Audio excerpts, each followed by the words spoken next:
संवेदना प्रवाह सुषुम्ना नाड़ी होती है, उसका स्थान बुद्धि मेंदु से लेके रीढ़ की हड्डी मंकी बोन यानी कि माकड़ हड्डी तक उसमें स्थित होता है। उसको ही सुषुम्ना नाड़ी कहते हैं, जिसमें सुमन रहता है, क्योंकि वो मन के साथ सुषुम्ना नाड़ी जुड़ी होती है, हृदय के साथ ईड़ा पिंगला नाड़ी जुड़ी होती है और प्राण सूर्य चंद्र नाड़ी के साथ जुड़ा होता है। तीनों का कामकाज अपने अपने तरीके से अपने अपने क्षेत्र पर निर्भर होता है। लेकिन आध्यात्मिक शास्त्र में बहुत सारे जानकार विद्वानों ने इस तीन नाड़ियों का संबंध एक दूसरे से ऐसा कॉम्प्लिकेटेड बनाया है, वो समझाते वक्त भी ये तीन नाड़ियों को एक के अंदर एक दूसरे को घुसाड़ के बताते हैं। उनकी बातों को नजरअंदाज करके मैंने इन तीन नाड़ियों का अलग अलग से स्वतंत्रता से उसका कार्यक्षेत्र बताया है। यह विषय सरल सादा होता है, बहुत लोग इसे गुड़ बनाकर इतना जटिल क्यों बनाते हैं कौन जाने। इसका कोई तर्क शुद्ध स्पष्टीकरण शास्त्र में कहीं पर भी मिलता नहीं है।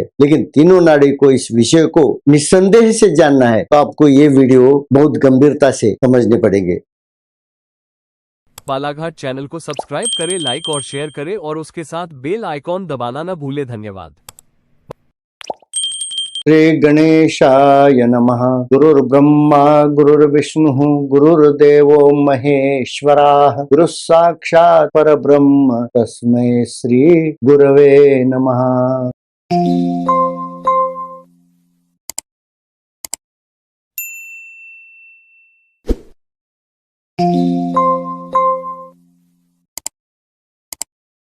देह संवर्धन और विज्ञान विषय के चालू श्रृंखला में पिछले 2 भागों में आपने शरीर के अंदर दिन रात कार्य करने वाले अंतर इंद्रियों के 5 संस्थाएं कैसे कार्य करती है समझाया है और आपने वो सब देख लिया है। अब मैं इस भाग में इस शरीर में रहने वाली वेदना के पीड़ा के दर्द के संकेत है, उस संवेदना वाहक यंत्रणा शरीर में प्रकृति ने प्रस्थापित किए है, उस व्यवस्था का आपको परिचय करके दूंगा। उसको सुषुम्ना नाड़ी कहते हैं। उसका संचलन शरीर में कैसा होता है उसे भी संक्षेप में समझाऊंगा। सुषुम्ना नाड़ी की ये व्यवस्था सभी प्रकार के महाकाय बहुकोशिकीय देहांगों की संरचना के लिए जरूरी होती है, क्योंकि इस शरीर में एक सूक्ष्म लिंग देह रहता नहीं है। एक प्रमुख सूक्ष्म लिंग देह के आधिपत्य में बहुसंख्य सूक्ष्म लिंग देह तुलांग के साथ रहते हैं। प्राणमय कोश अन्नमय कोश आवरण परिधान करके इस शरीर में बहुत बड़ी एक संगठना बनाते हैं। उस संगठना को प्रस्थापित और जीवित संगठित रखने के लिए संवेदना वाहक यंत्रणा बहुत महत्वपूर्ण भूमिका बजाती है, क्योंकि हर एक कोशिका की भावनात्मक संवेदना है, उसकी अनुभूति विद्युत करंट के गति से कोशिकाओं में बहती है, उसे न्यूरॉन कोशिका कहते हैं। न्यूरॉन सेल सिस्टम रहती है, उसमें सभी प्रकार के संवेदना वहन अपने शरीर में आखिरी छोर से भेजे में स्थित बुद्धि के कोशिकाओं में पारक होता है। उसका संचलन अत्यंत गुप्त तरीके से सूक्ष्म विद्युत लहरी के गति से प्रवाहित होता है। इसलिए अपने शरीर में चेतना शक्ति यानी कि एनर्जी का उद्गम, उत्पादन और संचार हर वक्त हर घड़ी सक्रिय रहना जरूरी होती है। सूक्ष्म शरीर के मानस व्यवस्था से आने वाले जो भी संकेत होते हैं, इस यंत्रणा से सभी इंद्रियों का कार्य सक्रियता से होने के लिए भी वो प्रेरित करते हैं। इसकी आपूर्ति के लिए सुषुम्ना नाड़ी के साथ जुड़े षडचक्र व्यवस्था भी प्रकृति ने संरचित की है। उसकी कार्य क्षमता है, कार्य प्रणाली है, उसे मैं अगले भाग में आपके सामने प्रस्तुत करूंगा। ये बहुत महत्वपूर्ण है कि षडचक्र व्यवस्था भी प्रकृति ने उसके साथ प्रस्थापित की है। शरीर में स्थित संवेदना वाहक संस्था में प्रस्थापित ये षडचक्र प्रणाली यानी एक प्रकार का विद्युत जंक्शन बॉक्स की तरह काम करता है। घर में जैसा हर एक कमरे में इलेक्ट्रिक संसाधन चलाने के लिए एक जंक्शन बॉक्स रहता है, वहां सब बटन्स रहते हैं, वहां से सब बल्ब लगते हैं और सब इलेक्ट्रिक विद्युत करंट के यंत्र चलते हैं। वैसे हमारे शरीर में अलग अलग जंक्शन बॉक्स से अलग अलग भाग का जो भी वेदना प्रवाह है, संदेश है, उसका वहन होता है और इस जंक्शन बॉक्स को ही ये षडचक्र प्रणाली कहते हैं। लेकिन सब मांसपेशियां अपने अपनी जगह में रह के संदेश वहन का भी काम करती है। संदेश दूसरे कोशिका से प्राप्त करती है और वही संदेश अगले कोशिका को प्रक्षेपित करती है, यानी कि रिसेप्टर एंड प्रक्षेपक यानी कि ग्राहक और क्षपक दोनों काम हर एक कोशिका करती है और वो ऐसे धागे में पिरोई जाती है कि वो स्नायु के हिसाब से एक रेशे में नजदीकी जंक्शन बॉक्स तक ये संदेश भेज देती है। फिर वहां से रीढ़ के हड्डी के अंदर जो मज्जा तंतु है इस स्नायु श्रृंखला से आए हुए संदेश रिसीव करते हैं, प्राप्त करते हैं और मस्तिष्क तक भेजे तक जुड़े हुए रहते हैं और वो सब संदेश वहां तक भेज देते हैं। ये वेदना के विद्युत संकेत निरंतर प्रवाहित होते हैं और उसका परिवहन इस स्नायु के माध्यम से होते रहता है। हर एक ग्रंथि कोशिकाओं इस कार्य को भी प्रतिबद्ध होती है और ग्रंथि कोशिका का जो जाल है त्वचा के छोर से बाह्य परत तक फैला हुआ होता है। वहां भी बाहर से कोई स्पर्श करता है तो भी वो संदेश बुद्धि तक, मेंदु तक भेजा जाता है। वो भी तुरंत सेकंड के 1000वें हिस्से के अंदर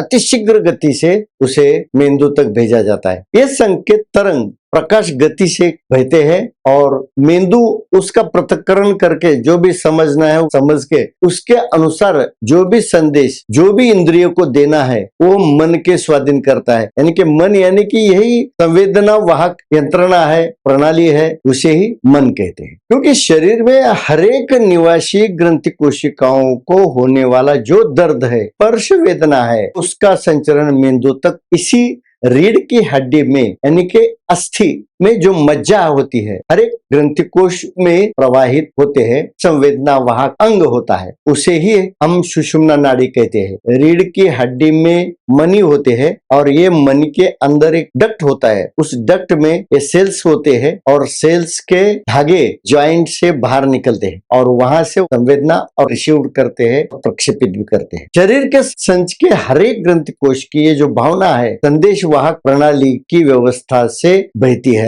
और इसीलिए इस शरीर के 6 भाग होते हैं, इसीलिए इसको षडचक्र व्यवस्था कहते हैं। बुद्धि का स्थान खोपड़ी में रहता है, सबसे ऊंचे मस्तिष्क में ये बुद्धि भेजा जिसे हम मेंदु कहते हैं वहां रहता है। मन का जो क्षेत्र है ये बुद्धि से लेके पूरे शरीर में फैलता है, लेकिन उसका निवास इस रीढ़ की हड्डी में जो डक्ट होता है उसके अंदर ही होता है। सभी वेदना का वहन शीघ्र गति से मेंदु तक पहुंचता है। यहाँ सभी ग्रंथियों की सूक्ष्म काय मनोमय कोशिकाएं एक दूसरे से परस्पर संवाद करती है। भावनाओं का आदान प्रदान विद्युत लहरी की गति से किया जाता है। इस काम के लिए शरीर में ऊर्जा का उत्पादन हर घड़ी 24 घंटे होना जरूरी होता है। मन के 5 ज्ञान इंद्रियों ने संकलित किया हुआ ये संदेश मस्तिष्क में बुद्धि तक पहुंचने के बाद बुद्धि उसका पृथक्करण करके और उसके अनुसार आवश्यक आदेश पारित करती है और वह कर्मेंद्रियों को भेजे जाते हैं। सभी ग्रंथियों को इन आदेशों का पालन करना पड़ता है। यहाँ बुद्धि और मन एक साथ सक्रिय होते हैं। सभी कोशिकाएं बुद्धि के आदेश का पालन जैसे के वैसे करते हैं। योग साधना करने वाले अपने मन के फैलाव को संकुचित करके उसकी संवेदना प्रवाहक प्रणाली खंडित करने की कोशिश करते हैं। यही जो मन है, मन का निवास स्पिनल कॉर्ड में यानी के रीढ़ के हड्डी में होता है, लेकिन उसका जो भी आदेश होता है वो कर्मेंद्रिय ज्ञानेंद्रिय के साथ मिलके वो काम करता है। बाहर के जो विषय होते हैं उससे लगा होता है, उधर ही भागता है, दौड़ता है, भटकता है। उस विषयों के ऊपर भटके हुए मन को संकुचित करके, आकर्षित करके, उसका व्याप्ति जो है वो कम करके और उसको अपने निवासी जगह में सीमित करने की जो कोशिश की जाती है उसे ही ध्यान मेडिटेशन कहते हैं। क्योंकि मन को जो आनंद की, शांति की, सुख की अभिलाषा होती है वो केवल आत्म मिलन से ही मिलती है, लेकिन आत्मा का स्थान तो ब्रह्मरंध्र में होता है। ब्रह्मरंध्र में जो आत्मा होता है उसके विरुद्ध दिशा में वो भटकते रहता है। इसीलिए उसको फिर से आत्मा की ओर मोड़कर आत्मा से संबंध प्रस्थापित करने की प्रयास करने पड़ते हैं और यही सुषुम्ना नाड़ी में स्थित मन रहता है वो अपने साथ जो शरीर का प्राण व्यवस्था देखता है, ये प्राण को भी लेके आत्म मिलन के लिए जाना पड़ता है। पड़ता है। इस षड चक्र व्यवस्थापन का संबंध कैसा होता है ये भी हम बाद में समझ लेते हैं। ध्यान साधना मेडिटेशन करने वाले लोग इसी सुषुम्ना नाड़ी के मदद से समाधि सिद्धि तक कैसे पहुंचते हैं इसका जिक्र हमारे संतों ने बहुत जगह पे किया है। क्योंकि अष्टांग योग साधना में जो समाधि दशा कैसे प्राप्त करते हैं वो उसका जिक्र संत एकनाथ महाराज अपने लफ्जों में करते हैं। जिनता सुषुम्नेचे घर भेदिले साही चक्राचे पदर उघडून काकी मुखाचे द्वार ब्रह्मरंध्र ठाकिले। क्योंकि इस मन को काकी मुख से अंदर प्रवेश करके ब्रह्मरंध्र तक पहुंचना होता है। अपना ये विषय निगडित अभिलाषा का जो जंजाल है उसको सीमित करके काकी मुख ढूंढना पड़ता है और सुषुम्ना यानी के जो अपना घर है निवास स्थान है उसको जीतना पड़ता है। उसके साथ जुड़े हुए ये षड चक्र का जो संबंध है उससे भी तोड़ना पड़ता है। उसके बाद ही उसको आत्म मिलन को जाने के लिए संधि प्राप्त होती है। क्योंकि अष्टांग योग साधना करते वक्त योग साधक को सुषुम्ना नाड़ी से उच्चतम समाधि दशा का अनुभव करने के लिए इसी रास्ते का इस्तेमाल करना पड़ता है। विषयों की जंगल में भटकने वाला मन मूलाधार चक्र पर स्थित मंकी बोन रहता है। स्पिनल कॉर्ड का जो आखिरी हड्डी होती है आखिरी छोर का नोक रहता है उस नोक में एक सूक्ष्म छिद्र होता है उसको काकी मुख कहते हैं। वही सूक्ष्म छिद्र ढूंढकर उससे शरीर के हर एक ग्रंथि कोश को चलाने वाला जो प्राणमय कोश रहता है प्राण रहता है उस प्राण को अंदर खींचना पड़ता है, मन को साथ में लेना पड़ता है और उस चेतना शक्ति को भी साथ में लेके ताकि मुख के छिद्र से मन के साथ अंदर जाना पड़ता है। इस मंकी बोन को छिद्र होता है उससे ही अंदर घुसने के बाद ही उस हर एक कोशिका से जुड़ा हुआ संबंध रहता है वो खंडित होता है। मन का जो वास्तव रीढ़ के हड्डी में होता है लेकिन प्राण का प्रसारा हर एक ग्रंथि कोश में रहता है। प्राणमय कोश अन्नमय कोश हर एक सेल हर एक ग्रंथि कोश में होता है। इस प्राण को पकड़कर मन को ये रीढ़ के हड्डी से अंदर जाना पड़ता है। स्नायु के जाल होता है शरीर ग्रंथि को जो मनोमय कोश से जुड़ा होता है। मन कभी भी शरीर के बाहर नहीं जाता इतना ध्यान रखो। उसकी कल्पना शक्ति होती है वही बाहर के सब भौतिक वस्तु को जुड़कर मन को आकर्षित करती है और उसके बारे में तर्क वितर्क करने वाली बुद्धि होती है। यह बुद्धि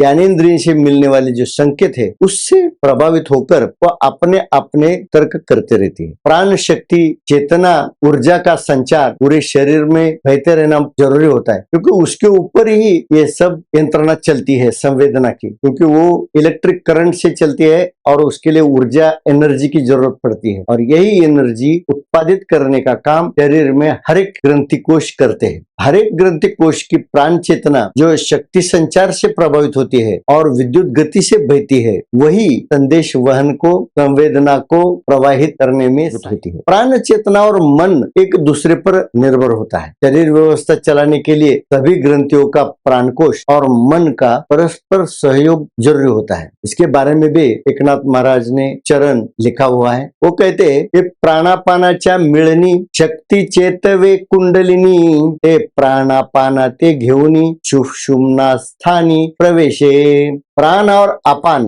का जो प्रवाह होता है वो चंद्र सूर्य नाड़ी में होता है। चंद्र सूर्य नाड़ी में प्राण अंदर जाता है और वही प्राण का अपान होने के बाद उसे बाहर फेंका जाता है। लेकिन उसका प्रवाह अपने अनाहत चक्र तक होते रहता है। नाक के नोक से फेफड़ों में अनाहत चक्र तक उसका प्रवाह होता है। लेकिन उस प्रवाह हर एक ग्रंथि कोश में प्राणमय कोश और अन्नमय कोश का कार्य सक्रियता से चलता है। उसकी आपूर्ति उनको ईड़ा पिंगला नाड़ी से चलने वाली रक्ताभिसरण संस्था से होती रहती है। शरीर में प्राण और अपान दोनों भाई सक्रिय होते हैं और इन दोनों के संयुक्त उत्पाद से कुंडलिनी शक्ति जागृत होकर प्राण और अपान दोनों का भेद मिटा देती है। क्योंकि अपान का क्षेत्र होता है अनाहत चक्र के नीचे मणिपुर स्वादिष्टान और आधार चक्र। आधार चक्र उसका आधार रहता है लेकिन उसका कार्यक्षेत्र होता है बड़ी आंत और गुदद्वार। वहाँ सब साफ सफाई करने का काम अपन प्रक्रिया करती है। लेकिन ये दोनों में जो भेद रहता है, प्राण शुद्ध रहता है और अपन अशुद्ध रहता है, दुर्गंध युक्त रहता है। इन दोनों का भेद मिटना, जितना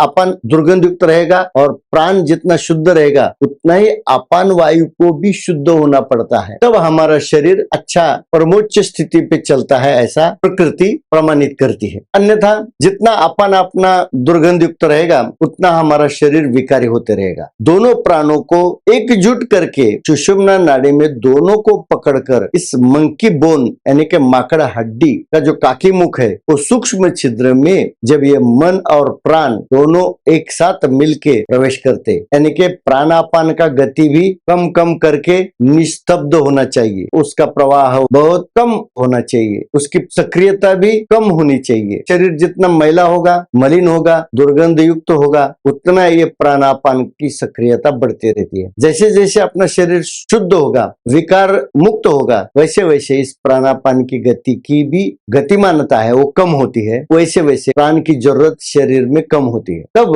प्राण और मन का संबंध प्रस्थापित होता है। तब ये मन और प्राण एक साथ कुंडलिनी को सचेत करते हैं और कुंडलिनी के साथ काकी मुख से अंदर स्पिनल कॉर्ड में प्रवेश करते हैं। तब आहिस्ता आहिस्ता निम्न शरीर के अवयव एक एक इंद्रियों के जो कार्य है उसको अचित यानी कि स्तब्ध करने का काम इस ध्यान विधि में होता है। जैसे जैसे हम ध्यान करते वैसे वैसे पहले हमारा ध्यान प्राणापान की गति के ऊपर होता है, सूर्य चंद्र नाड़ी के प्रवाह पे होता है, उसका प्रवाह की गति कम कम करके अपने शरीर के जरूरत के हिसाब से कम करते हैं तो ही वो कम होती है, वरना कम नहीं होती है। हम ऐसा ध्यान देके कम करने की कोशिश करते हैं लेकिन उससे ज्यादा वो कर नहीं सकते। इसीलिए सुषुम्ना नाड़ी है उसे मध्यमा नाड़ी भी कहते हैं। मन प्राण मज्जा तंतु द्वारा ऊपर की दिशा में चढ़ने के लिए तैयार होना पड़ता है। इसीलिए सुषुम्ना की प्रांत स्थान में प्रवेश करना पड़ता है। किसको? कुंडलिनी शक्ति को, चेतना शक्ति को, प्राण शक्ति को। जब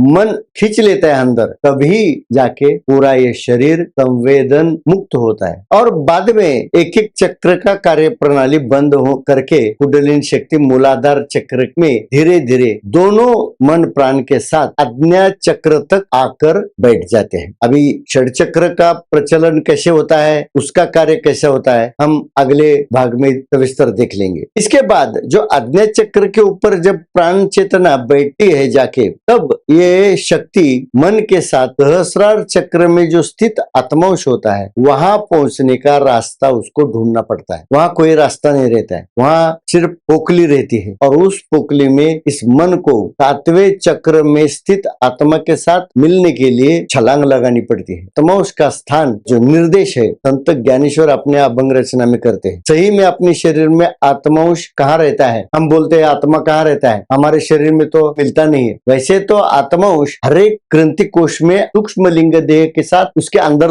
होता है, लेकिन वो सक्रिय नहीं होने से उसका कोई संबंध प्रस्थापित नहीं होता है। लेकिन जो प्रमुख आत्मांश रहता है वो ब्रह्मरंध्र में सहस्रार चक्र में रहता है। इसीलिए ज्ञानेश्वर महाराज अपने चरण में कहते, आत्मा राम देखे सहस्र दळावरी, उन्मनी है पाही आरुते तेही। संत ज्ञानेश्वर अपने स्पष्ट लफ्जों में निशंक होकर बताते हैं, आत्मा का नित्य निवास स्थान ब्रह्मरंध्र में होता है। जब तक मन अपना शरीर भर का जो फैलाव है उसे समेटकर ऊपर ब्रह्मरंध्र में जाकर आत्मा से मिलता नहीं, तब तक इस मन की भी शंका संदेह समाप्त नहीं होता है। आत्मा उसका ये जो ध्रुव स्थान होता है उसकी स्पष्टता बताने के लिए और भी रचनाओं में संत ज्ञानेश्वर अपने लफ्जों में कहते हैं, गोलाट त्रिकूट ब्रह्मरंध्री वस्तू, सूर्याची ऐसी मातू याच ज्ञाने, ज्ञानदेव म्हणे आता फार म्हणो काय, सहस्रदळी निश्चय आत्माशे। गोलाट त्रिकूट ये त्रिगुणात्मक कूट कारस्थान करने वाली जो बुद्धि होती है, तो हट म्हणजे बाजार, त्रिगुणात्मक जो हट है गुणों का बाजार से हट के और मन बुद्धि त्रिकूट की चंगुल से अपने आप को छुड़वा कर जब मन अपने प्रिय आत्मांश को मिलने के लिए जाता है, यानी कि आत्मांश उपस्थिति में शरीर ग्राम में रहने वाली ये सभी कोशिकाओं का कामकाज नियोजन व्यवस्थापन प्रकृति के माध्यम से स्वयं चलित और मनश्चलित दोनों तरीके से किया जाता है। कुछ कार्य प्रकृति मन के तरीके से करती है, मन पर छोड़ देती है और बहुत सारा कार्य वो स्वयं चलित ही करती है। मन को बुद्धि की धारणा के अनुसार बुद्धि की सहायता से खोपड़ी के अंदर गुहा में ऊंची छलांग लगानी पड़ती है। जो मन प्राण के साथ आज्ञा चक्र पर बैठ जाता है, प्राण को वह आज्ञा चक्र तक ही जाने की मुभा रहती है, प्राण उसको उधर ही बैठ जाता है। लेकिन मन को छलांग लगा के ब्रह्मरंध्र यानी के सहस्रार चक्र में आत्मा उसको पकड़ना पड़ता है, जो सुषुम्ना नाड़ी का सर्वोच्च बिंदु शिखर रहता है। एक बार छलांग लगाने से वो स्थान मिलता नहीं, उसको बार बार ऊंची छलांग लगानी पड़ती है, उसका अभ्यास करना पड़ता है, बहुत प्रयास करना पड़ता है। ये सब प्रयास ध्यान मेडिटेशन स्थिति में किया जाता है। इस खेल में जब मन सफल होता है तब आत्मा उसको पकड़ लेता है और उसके साथ बैठकर शांत प्रशांत और आनंद युक्त होता है। बाद में वो आत्म चेतना के पास बैठकर इसका परमोच्च आनंद का परमानंद का अनुभूति लेता है। ऐसा माना जाता है कि कई योगी इस ब्रह्म पद के माध्यम से अपना जन्म मरण का जो ये दुष्ट चक्र है उससे भी मुक्त होते हैं, क्योंकि यहाँ ध्यान मेडिटेशन करने वाले लोग इस अवस्था में प्रवेश करते हैं तो ब्रह्मरंध्र से शरीर के बाहर भी निकल सकते हैं। और जो योगी अपनी प्राण ज्योत को इस ब्रह्मरंध्र से बाहर निकालता है वो कभी भी फिर इस दुष्ट चक्र में आता नहीं, उसका जन्म मरण का ये चक्र समाप्त हो जाता है। इसीलिए संत ज्ञानेश्वर कहते हैं कि मन को सुख आनंद की अनुभूति आत्मा को मिलने के बाद ही मिलती है और वही सच्चा सुख होता है। बाकी जो भी अन्य भौतिक वस्तु का जो प्राप्तव्य का आधारभूत सुख है वो क्षण भंगुर होता है। इसलिए किंब होना सोए जीव आत्मया चीला है, एत जे होए तया नाम सुख, कभी जो होता है उसे ही सुख कहा जाता है, बाकी सब भौतिक चक्कर रहते हैं, उसका कोई मीनिंग नहीं होता है। शरीर में बहने वाले पंच प्राणों के साथ मन 6 चक्रों में से गुजरता हुआ उच्चतम 7वें सहस्रार चक्र में ब्रह्मरंध्र में स्थित आत्मा यानी कि उसे प्रणव वस्तु भी कहा जाता है, तभी खुश होता है। यहाँ जीव यानी मनात्मा का ही पर्यायी नाम जीवात्मा होता है। मन जब आत्मा को प्राप्त करता है तभी उसकी सुख की खोज खत्म होती है, क्योंकि मन और आत्मा के बीच बैठी है बुद्धि तो मन को कभी संसार की उपलब्धि में भटकाती है, तब मन शाश्वत खुशी की खोज से थक जाता है, तब बुद्धि इस मन को आत्मा का सही स्थान बताती है। वही ध्यान साधना मेडिटेशन करने वाले साधक एक बात को ध्यान रखे कि शरीर में सक्रिय रहने वाली और शरीर को सचेत रखने वाली ये तीनों नाड़ियों का परस्पर जो संबंध होता है उसे गहराई से समझ ले। पहले भाग में हमने बताया है कि ये चंद्र सूर्य नाड़ी होती है, वो सिर्फ वायु रूप वायु का प्रवाह जिसमें होता है वो सांस यंत्रणा चलाने वाली होती है। सिर्फ सांस का आवन जावन जिसमें होता है उसे ये चंद्र सूर्य नाड़ी कहते हैं। बाद में जो ईड़ा पिंगला नाड़ी होती है उसमें द्रव रूप पदार्थ प्रवाहित होता है जिसे रक्त कहते हैं, जिसे खून कहते हैं। उस रक्ताभिसरण व्यवस्था को ही या ईड़ा पिंगला कहा जाता है। ईड़ा नाड़ी यानी कि हृदय में तैयार होने वाला शुद्ध खून शरीर तक पहुंचता है वो ईड़ा नाड़ी से, और शरीर में मैला हुआ जो खून होता है वो जो वापस हृदय तक आता है उसे ही पिंगला नाड़ी यानी कि नीला नाड़ी कहते हैं। ये नलिका जिसमें ये अशुद्ध खून बहता है उसे पिंगला यानी कि इस नाड़ी के कारण ही शरीर में पीड़ा उत्पन्न होती है, इसीलिए पिंगला यानी कि पीड़ा नाड़ी कहते हैं। इस दोनों नाड़ी से अलग काम करने वाली जो संवेदना प्रवाहक नाड़ी होती है वो सुषुम्ना नाड़ी होती है। उसका स्थान बुद्धि मेंदु से लेके मंकी बोन यानी कि माकड़ हड्डी तक रीढ़ की हड्डी होती है उसमें स्थित होता है, उसको ही ये सुषुम्ना नाड़ी कहते हैं, जिसमें सुमन रहता है, सतगुणी मन रहता है। लेकिन ये मन जब भौतिक वस्तु की तरफ अपनी आशा आकांक्षा महत्वाकांक्षा फैलाता है तब वहां वो विकारी हो जाता है, और मन के विकारों के कारण ही ये खून अशुद्ध होते रहता है और ऊर्जोत्पत्ति के कारण ये मन मैला होते रहता है। ये 3 नाड़ियां स्वतंत्र रूप से स्वयं चलित होकर अलग अलग कारण से शरीर में सक्रिय रहती है। तीनों नाड़ियों का कामकाज है और उसका क्षेत्र प्रभाव अलग अलग होता है, इसलिए एक दूसरे की कार्य क्षमता पर किसी का प्रभाव नहीं रहता है, फिर भी एक दूसरे के कामकाज से एक दूसरे का संबंध प्रस्थापित रहता है। क्योंकि सूर्य नाड़ी ठीक से चलेगी तो ईड़ा पिंगला का काम है वो अच्छी तरह से चलेगा, और ईड़ा पिंगला का कार्य अच्छी तरह से चलेगा तो ही सुषुम्ना नाड़ी का भी कामकाज अच्छी तरह से चलेगा। इसके लिए सबकी निपुणता एक दूसरे से जुड़ी होती है, लेकिन उनका कामकाज और कार्यक्षेत्र परस्पर अलग होता है, भिन्न होता है। तीनों नाड़ियों की कार्य कुशलता पर शरीर का सब संचलन निर्भरित होता है। तीनों नाड़ियों का शरीर अलग अलग प्रयोजन से प्रकृति ने प्रस्तापित स्थापित की है, लेकिन तीनों का कारोबार ठाक ठीक चलने से ही